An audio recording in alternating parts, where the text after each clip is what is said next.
जी अस्सलाम वालेकुम। मैं हूँ अवैस सलीम और मेरे साथ आज हैं अहमद वलीद साहब। वलीद साहब को आप मेरे साथ वक्तन फवक्तन देखते रहते हैं, सीनियर सहाफ़ी हैं। इन्होंने बहुत सारे टीवी चैनल्स को हेड भी किया है।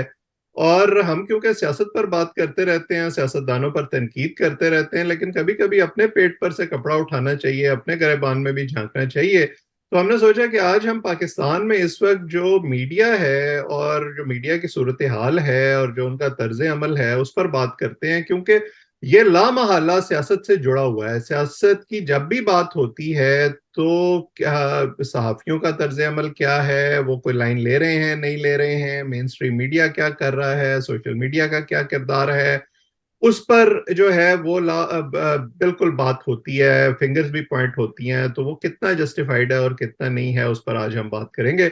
वलीद साहब, आपका बहुत शुक्रिया।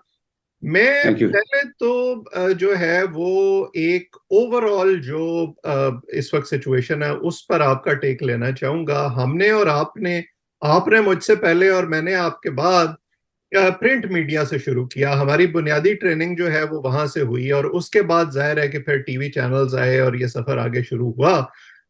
आपको क्या लगता है, इवन प्रिंट के दौर में भी जब हम काम करते थे तो उर्दू अखबारात में और अंग्रेजी अखबारात की अप्रोच में, उनमें काम करने वाले सहाफियों की अप्रोच में फर्क हुआ करता था।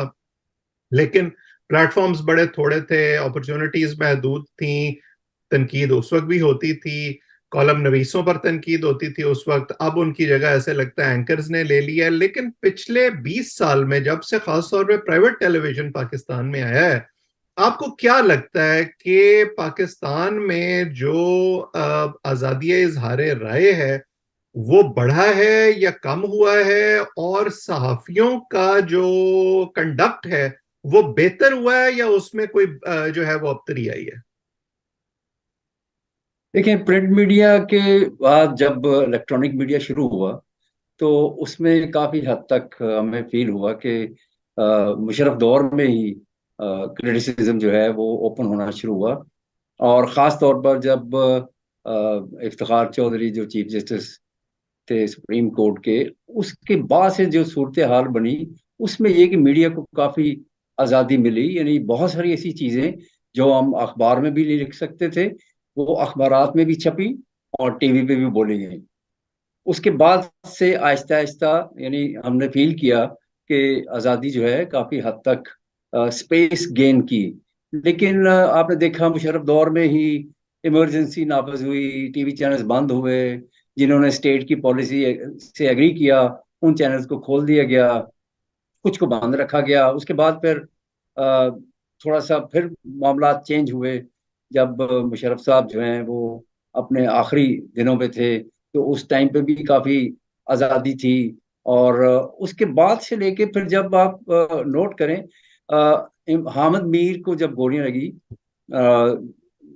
यानी 2014 में, तो उसके बाद का मीडिया जो है वो तब्दील होना शुरू हो गया। उसके बाद फिर पाकिस्तान में यानी समझे कि एक पैगाम भी गया लोगों को, सहाफ़ियों को ख़ास तौर पे। और देखा कि इतना टॉप का जर्नलिस्ट जो है उसको उसके ऊपर अटैक हुआ कराची में। तो फिर आहिस्ता आहिस्ता लाइन जो आपने देखा कि कुछ चैनल्स पे ऐसे सहाफ़ी बैठे जो सिर्फ टीवी के थे ज़्यादातर उनमें से, और उन्होंने फिर एक ऐसी लाइन ली और फिर वो तकसीम जो है वो शुरू हो गई। बल्कि तकसीम क्या कि जो मतलब ऐसे सहाफ़ी या ऐसे जो प्रोग्राम होस्ट, वो तो जो उनकी पॉलिसी से एग्री नहीं कर रहे थे, उनको फिर थोड़ा थोड़ा साइड लाइन किया गया। यानी उस टाइम पे ये सिचुएशन खराब होना शुरू हुई। फिर टीवी चैनल्स बंद हुए हम्म। दोबारा से। और फिर धरना और उसके बाद की जो सूरत हाल है काफी तब्दील हुई। अच्छा, उसके बाद जो अब की सिचुएशन है, इसमें काफी हद तक पाकिस्तान का मीडिया जो है वो डिवाइडेड हुआ। और खास तौर पे तहरीक इंसाफ और बाकी इस जमातों के इस दरमियान। इस डिवीजन पर मैं आता हूं, लेकिन अभी आप जो बात कर रहे थे उसमें आपने एक बड़ी इंपॉर्टेंट डिस्टिंक्शन ड्रॉ की है। आपने कहा वो लोग जो टीवी चैनल्स पर बैठे, और ऐसे लगता है कि पाकिस्तान में आजकल जब मैं आम लोगों की बातचीत सुनता हूं जो टीवी या मीडिया को उस तरह से नहीं जानते जैसे आप जानते हैं, उनके लिए अब पाकिस्तान में मीडिया का सिर्फ मतलब है टीवी, और सहाफी का सिर्फ मतलब है एंकर। हालांकि मैं उनसे कहता हूं कि ये तो चंद चेहरे हैं जो आपको नजर आते हैं, असल खबर तो उन सहाफियों के पास होती है जो फील्ड में जाते हैं, रिपोर्टर्स हैं, न्यूज रूम्स में बैठे हुए हैं, और उनकी अक्सरियत बड़ा अच्छा काम कर रही है। लेकिन क्योंकि वो उस तरह से स्क्रीन पर नहीं है, उनके चेहरे इस तरह से मारूफ नहीं है, तो शायद वो उस तरह से प्रोफेशन का फेस बन नहीं पाते। और जो लोग बन गए हैं उन्होंने फिर जो है वो अपने मफादात के तहत वो लाइनें ली हुई हैं जिनकी तरफ आप तस्करा कर रहे हैं। बिल्कुल ऐसे ही हुआ। और तो पाकिस्तान की तमाम जमातें, इवन जो इस्टेब्लिशमेंट थी, उन्होंने भी ऐसे ही चेहरों को अपने करीब रखा। यानी अगर मुस्लिम लीग नवाज है, वो अपने पसंदीदा जो होस्ट हैं, एंकर हैं, जो टीवी पे नजर आते हैं, उनको अपने साथ लगाया। फिर दूसरी तरफ अगर तहरीक इंसाफ के भी लोग थे जो उनकी सपोर्ट करते थे। और इसी तरह से आहिस्ता आहिस्ता जो दूसरे जर्नलिस्ट हैं, जो कोई ब्यूरो चीफ्स हैं या कोई दूसरे साथी जो काम कर रहे हैं मीडिया में की पोजीशंस के ऊपर इवन, तो उनको बिल्कुल उनकी अहमियत जो है वो खत्म होती गई। और जो टीवी एंकर्स के जरिए से जो भी उन्होंने अपनी राय आवाम की बनानी है, वो बनाना शुरू हो गई। और उसमें कामयाबी भी हुई है ऑब्वियसली। जो सॉरी जो जमाते हैं, उनको भी पता चल गया कि ये टीवी एंकर्स जो हैं, यही जो बात करेंगे टीवी के ऊपर, और आम लोग जो हैं उनको समझने के वो अ, आम समझ बूझ उतनी नहीं है, ना ही वो पढ़ते हैं डिटेल्स में चीजें। तो जो ये बताएंगे उनको, वही बात उसको सच मानेंगे। और ना कोई पाकिस्तान में ऐसा सिस्टम है या अप्रोच है जहनी तौर पर कि वो लोग जो है तहकीक करें कि ये जो टीवी पे बात कर रहा शख्स, जो बात हो रही है, इसको लॉजिकली कैसे प्रूव किया जा सकता है। लेकिन फिर आहिस्ता आहिस्ता कुछ चीजें ठीक भी हुई, लेकिन फिर नई चीजें आ जाती हैं उसमें, पिछली चीजें भूल जाते हैं लोग। हम्म। लेकिन ये चीज जरूर हुई है कि जो टीवी के फेसेस थे, अब वो मीडिया वही डिक्लेयर हुआ। यानी कि वही कहा जाता है कि ये मीडिया के लोग हैं। हम्म। बाकी आप जितनी मर्जी 30 साल 40 साल सहाफत कर लें और किसी को कन्विंस करने की कोशिश करें कि मामलात इस तरह से नहीं है, लेकिन वो आपकी बात नहीं सुनेंगे। अगर एक 8-10 साल का एक्सपीरियंस के साथ एक टीवी एंकर, वो उनको जो बात करेगा, वो उसकी बात को ज्यादा मानेंगे और सच तस्लीम करेंगे, क्योंकि ये टीवी पर बैठता है, ये बड़ा सहाफी है, तो इसलिए इसकी बात जो है ज्यादा सॉलिड है। अच्छा, तो अब ये उसमें एक दूसरी जो है वो तखसीस होनी शुरू हो गई है कि साफी या एंकर वो है जो मेरी जमात को और मेरे लीडर को सपोर्ट करता है। और हमारे बहुत सारे साफी दोस्त जिनको मैं भी जानता हूं, आप भी जानता हूं, नाम लिए बगैर, ऐसे लगता है कि उन्होंने बड़ी वाजे अपनी लाइनें ले ली हैं कि मैंने इस जमात को सपोर्ट करना है या इस लीडर को करना है। फिर उसकी सही, हर बात उसकी सही है और हर बात उसके मुखालफिन की गलत है। और मैं जब उन लोगों के हामियों से ये बात करता हूं कि कोई भी ऐसा सहाफी या एंकर जब आपको ये बता रहा है कि सिर्फ आप ही दुनिया में सही हो सकते हैं, बाकी सब गलत हैं, तो वो ऑब्जेक्टिव नहीं है, वो सच नहीं बता रहा। लेकिन उनको लगता है कि नहीं, इससे ज्यादा सच्ची बात तो कोई कर नहीं रहा है। देखिए, इसके साथ हुआ ये कि सोशल मीडिया, जो उसके प्लेटफॉर्म्स हैं, उसके ऊपर भी आपको पता है कि व्यूअरशिप, सब्सक्रिप्शन और ये सारे मामलात, हर साफी जो टीवी का चेहरा है, हम्म। वो ये समझता है कि अगर मैं ये लाइन रखूंगा तो मुझे वहां से इनकम भी होगी और मेरी मकबूलियत भी बढ़ेगी, मेरे जो फॉलोअर्स हैं वो भी बढ़ेंगे। हम्म। और इसी तरह से अगर दूसरी लाइन जिसने ली है, वो लाइन वाला जो है वो सोचेगा कि अब ये लाइन बची है, इस लाइन पे मैं रह के तो अपनी वो ही ग्राफ जो है वो अचीव कर सकता हूँ, टारगेट से अचीव कर सकता हूँ। तो इस तरह से बिल्कुल वाज़ेह तौर पर, अगर आप तकसीम नहीं होंगे, यानी कि आप ऑब्जेक्टिव सहाफत करेंगे, तो आपको शायद बहुत मेहनत करना पड़ेगी, बहुत कम आपके पास व्यूज होंगे, बहुत कम आपके रेटिंग होगी टीवी के ऊपर।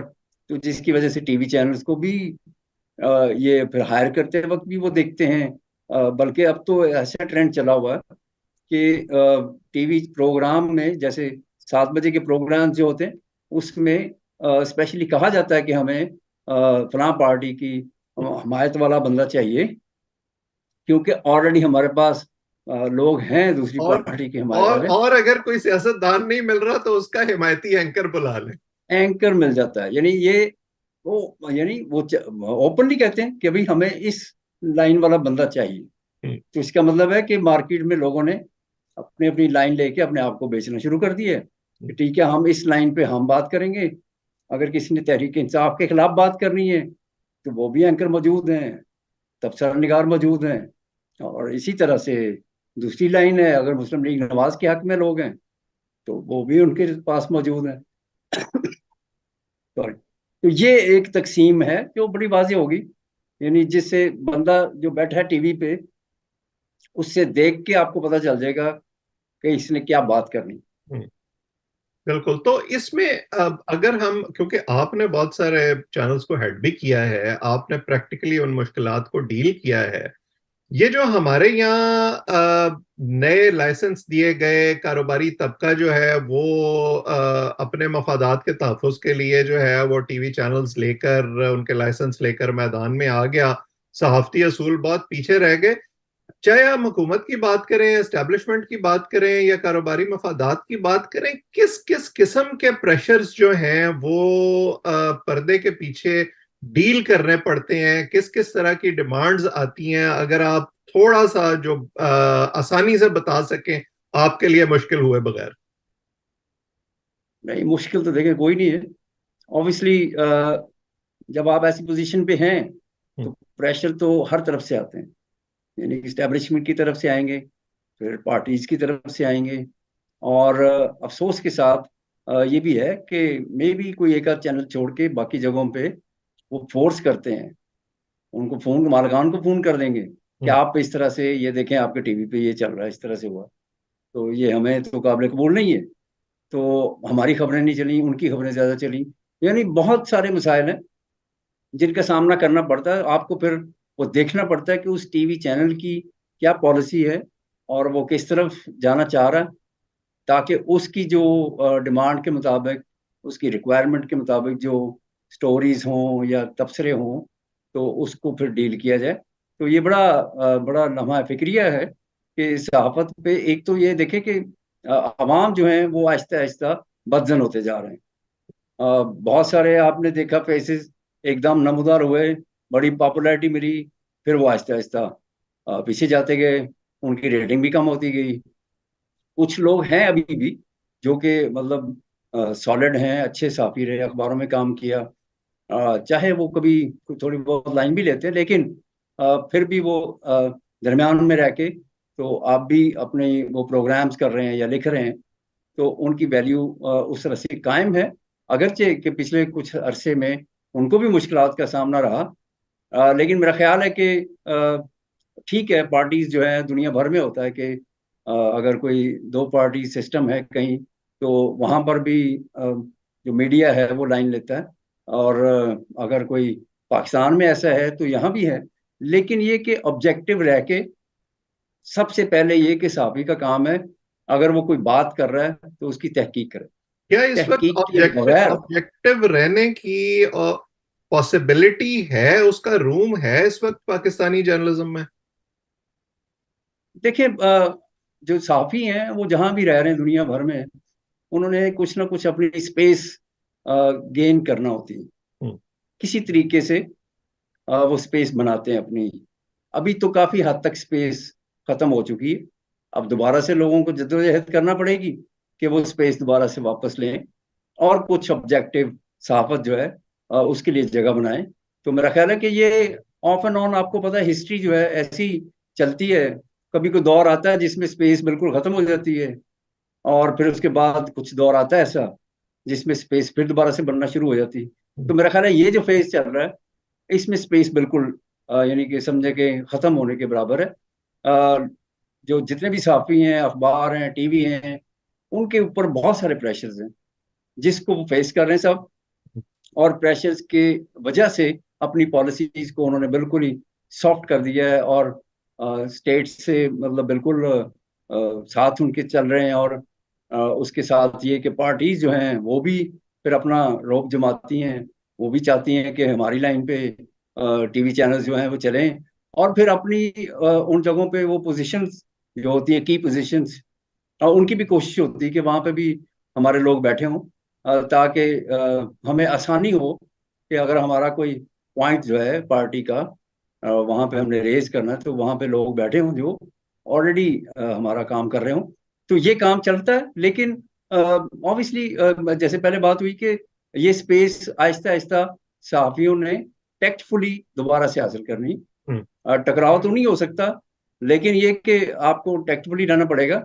और पाकिस्तान में जैसे पाकिस्तान में सहाफत शुरू से ही मुश्किल रही है, ऐसे फेजेस आते हैं जिसमें आसानी होती है, लेकिन फिर कोई ऐसा फेज आ जाता है जिसमें फिर मुश्किलात बढ़ जाती हैं। हम्म।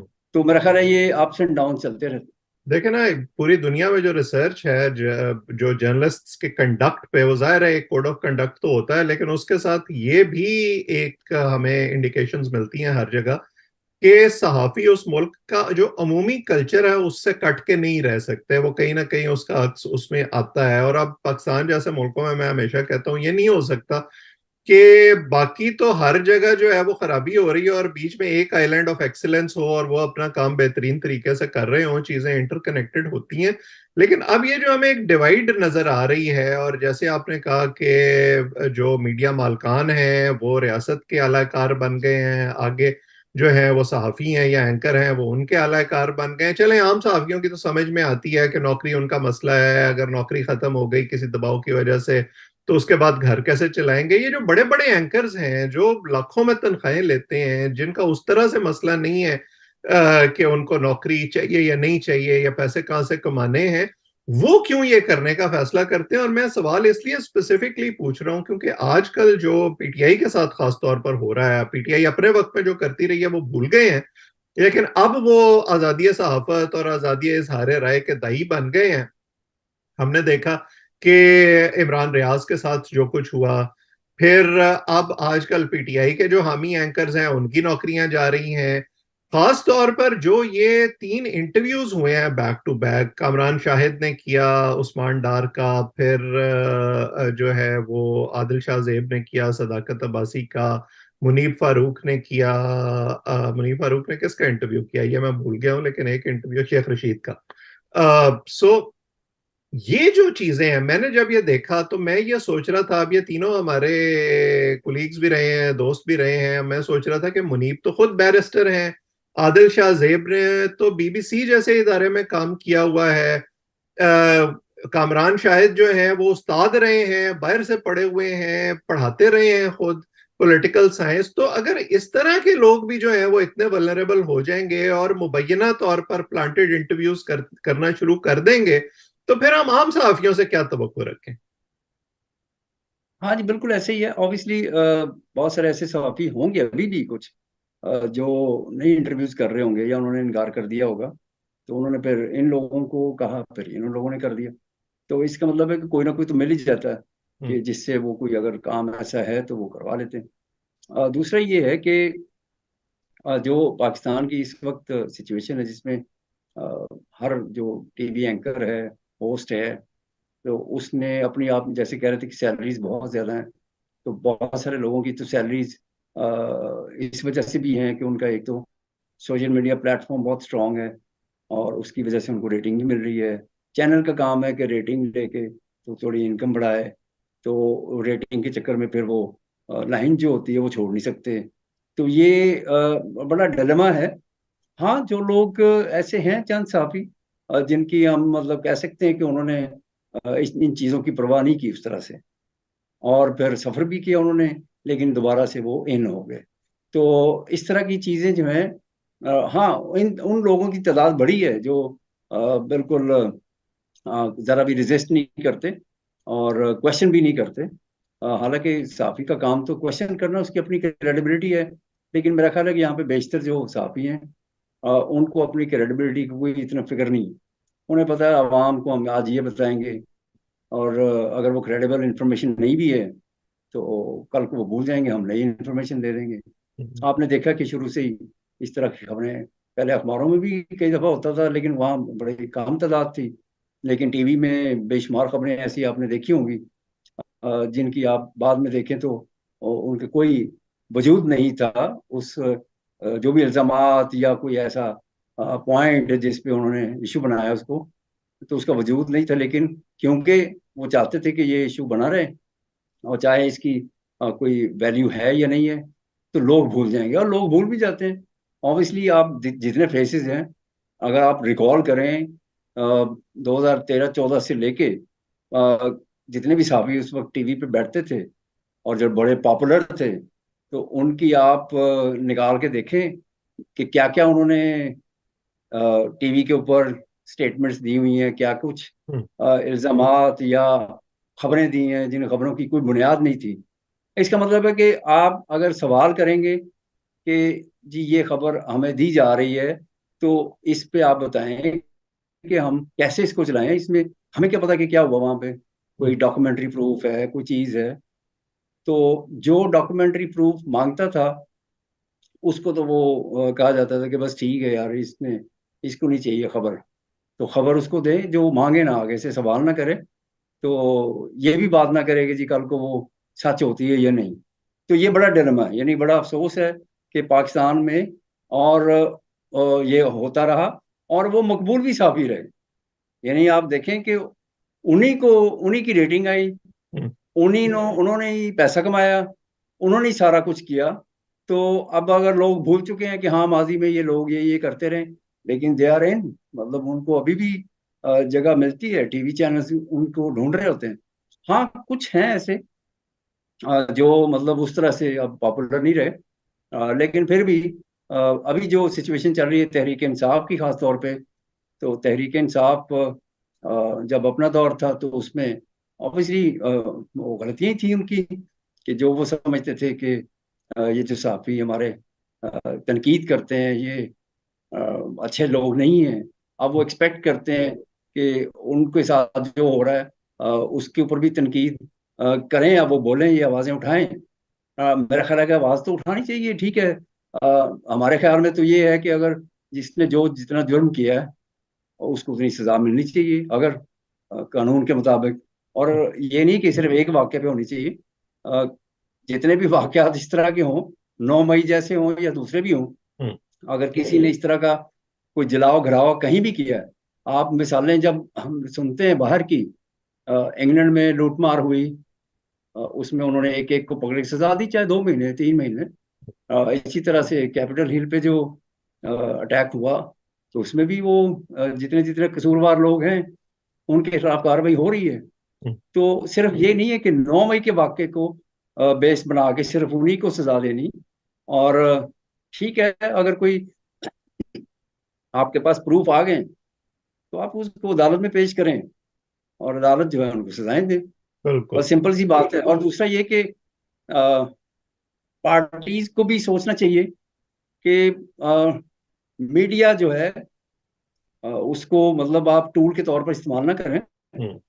अ, जब आपका टाइम आए तो आप उनको जैसे चाहें इस्तेमाल करें, सच और झूठ जो भी हो, आप कहें कि जी इस तरह से आप करें, तो फिर ये ऑब्वियसली टाइम जो है वो रिवर्स होता है, और वो चीज़ें इस तरह की आती हैं आपके सामने कि जिसमें आपको एहसास होता है अगर हो रहा हो, तो फिर पता चलता है कि ये सिचुएशन जो है हमारे ऊपर भी कभी आ सकती थी। तो मेरा ख्याल है कि काफी कुछ लोग हैं जो अभी भी बात कर रहे हैं, लेकिन कुछ काफी सारी आवाजें खामोश भी हैं। और जो तहरीक इंसाफ के एंटी लोग हैं, वो तो बिल्कुल इसके हक में नहीं है कि कोई इस पे बात करें। लेकिन कुछ लोग बोल भी रहे हैं कि ठीक है, अगर ऐसी चीजें हैं तो उसके ऊपर आप इंसाफ करें। हाँ ये जरूर है कि पाकिस्तान की रियासत को इस चीज पे जरूर गौर करना चाहिए कि ये सारे जो हथकंडे होते हैं जिसमें आप प्रेस कॉन्फ्रेंस करें तो आप बिल्कुल फ्री हैं, अगर प्रेस कॉन्फ्रेंस ना करें तो एक केस और फिर दूसरा केस, फिर तीसरा केस। तो ये हथकंडे जो हैं माजी का हिस्सा रहे हैं, लेकिन दौर बदल चुका है। इसका मतलब है कि उनको भी अपनी स्ट्रेटजी तब्दील करना होगा। बिल्कुल। और हमारे जो साथी दोस्त हैं उनको भी ये समझना चाहिए, आपने बड़ा अच्छा मशवरा उनको दिया कि वो अपनी प्रोफेशनल इंटेग्रिटी जो है उसको सोशल मीडिया के लाइक्स के लिए और उन सियासी जमातों या लीडरों के लिए जो उनको अपने मफादात के लिए इस्तेमाल कर रहे हैं, उनके आलाए कार न बने। और जो लोग ऐसे लोगों को सहाफी समझते हैं, जो कोई एक लाइन ले रहे हैं सिर्फ इसलिए कि वो उनको पसंद आ रही है और उनका कंफर्मेशन बायस हो रहा है, उस ताईद को सहाफत ना समझे। सहाफियों का असल काम जो है वो ताकतवर लोगों से, चाहे वो किसी भी पोजीशन में हो, सवाल पूछना है, हकायक सामने लाना है, और वो हकायक अक्सर उनके हामियों के लिए पसंदीदा नहीं होते, उनको अच्छे नहीं लगते। बहरहाल आज इतना ही मेरा ख्याल है कि ये जो जिसको कहते हैं कि ये रिफ्लेक्शन, ये गिरेबान में झांकना बड़ा जरूरी था, और हम वक्तन फवक्तन ये करते रहेंगे। वलीद साहब आपका शुक्रिया। जो लोग हमें देख रहे हैं वो इस चैनल को सब्सक्राइब भी करें ताकि हमारी गुफ्तगू आइंदा भी आप तक पहुंचे। कमेंट सेक्शन में अपनी राय से भी जरूर आगाह किया करें। जो कल किसी और मौजू पर आपकी खिदमत में दोबारा हाजिर होंगे।